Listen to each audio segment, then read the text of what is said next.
est-ce que Jésus avait le droit de ressusciter ou pas? Parce que tous les êtres humains, quand ils meurent, personne n'est revenu. Parce que personne n'a le droit de ressusciter. Pourquoi?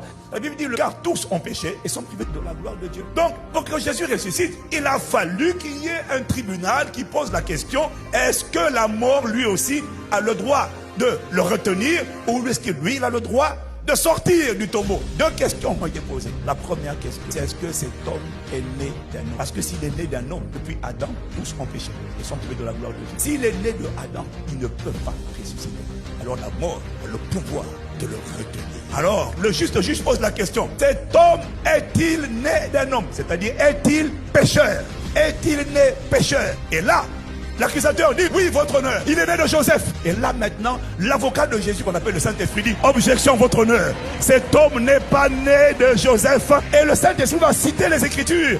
Il va dire, non, il est écrit dans le livre, le Saint-Esprit viendra sur toi, à Marie, et la puissance du Très-Haut te recouvrira de son nom. C'est pourquoi le Saint-Enfant qui sortira de toi, il n'est pas né de Joseph. C'est moi la source, c'est moi sa semence. Ah. Donc le juste juge a dit, objection accordée, accusation rejetée. La deuxième question, cet homme a-t-il péché de son vivant? Parce que si Satan peut prouver que Jésus a péché une seule fois, alors il est coupable, parce que le salaire du péché, c'est la mort. Alors là, l'accusateur arrive. Oui, oui, oui, votre honneur, il a péché.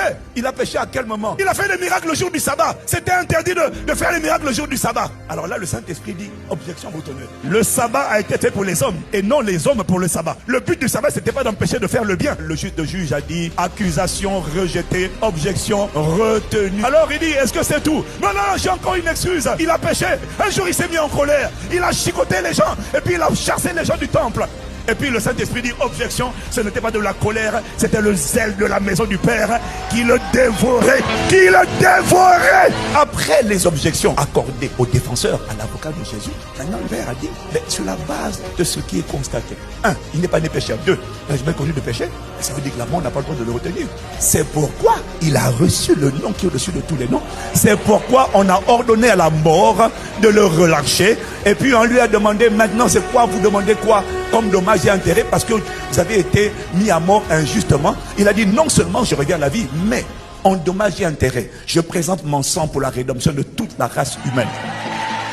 Il nous a ressuscités, il nous a récupérés avec lui, il est descendu aux enfers. Victoire, victoire.